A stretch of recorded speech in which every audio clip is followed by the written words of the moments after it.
Ravi okay ಅಡಿ sir. So ಮಾತೃ ಸ್ವರೂಪಿ ಚೆನ್ನಮ್ಮನವರು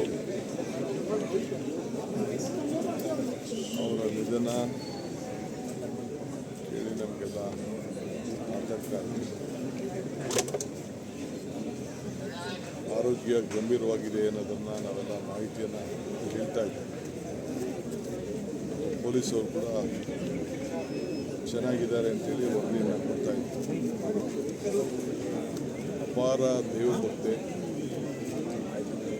ಇಡೀ ರಾಜ್ಯ ದೇಶದ ಒಂದು ದೊಡ್ಡ ಕುಟುಂಬಕ್ಕೆ ಹಗಲು ರಾತ್ರಿ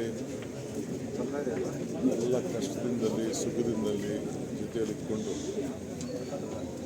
ಒಂದು ದೊಡ್ಡ ಸೇವೆಯನ್ನು ಮಾಡಿದಂಥ ಒಬ್ಬ ಧೀಮಂತ ಹೆಣ್ಮಗಳು. ನಾವ್ಯಾರೂ ಶಾಶ್ವತವಾಗಿ ಇರಲಿಕ್ಕೆ ಆಗೋದಿಲ್ಲ. ಆದರೆ ದೇಶ ಮತ್ತು ರಾಜ್ಯದ ಅನೇಕ ರಾಜಕಾರಣಿಗಳಿಗೆ ಒಂದು ಮಾತೃ ಸ್ವರೂಪಿಯಾಗಿ ಸೇವೆಯನ್ನು ಮಾಡತಕ್ಕಂಥ ಧೀಮಂತ ಹೆಣ್ಮಗಳು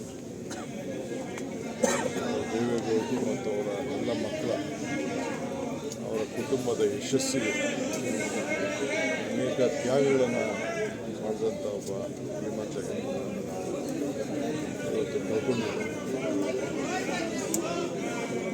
ಕರ್ನಾಟಕ ಸರ್ಕಾರ ಅವರಿಗೆ ಸರ್ಕಾರದ ಗೌರವದೊಂದಿಗೆ ಅವರಿಗೆ ಅಂತಿಮ ನಮನವನ್ನು ಕೊಡಬೇಕು ಅಂತೇಳಿ ನಾನು ತೀರ್ಮಾನವನ್ನು ಮಾಡಿದ್ದೀನಿ. ನಾಳೆ ಎಲ್ಲರೂ ಕೂಡ ಎಲ್ಲರೂ ಕೂಡ ಅವರಿಗೆ ಸಂತಾಪ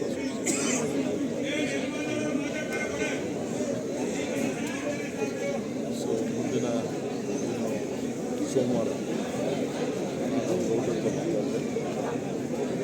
ಅವರು ನಾಡಿದ್ದು ಅಂತ್ಯಕ್ರಿಯೆಯನ್ನು ಇಟ್ಕೊಳ್ಳೋಣ ಅಂತೇಳಿ ಆಸಕ್ತಿದ್ದಾರೆ. ಅಲ್ಲೂ ಕೂಡ ನಾವೆಲ್ಲ ಭಾಗವಹಿಸಿದ್ದೇವೆ. ಸರ್ಕಾರದ ಎಲ್ಲ ಥರದ ವ್ಯವಸ್ಥೆ ಕೂಡ ಮಾಡಲಿಕ್ಕೆ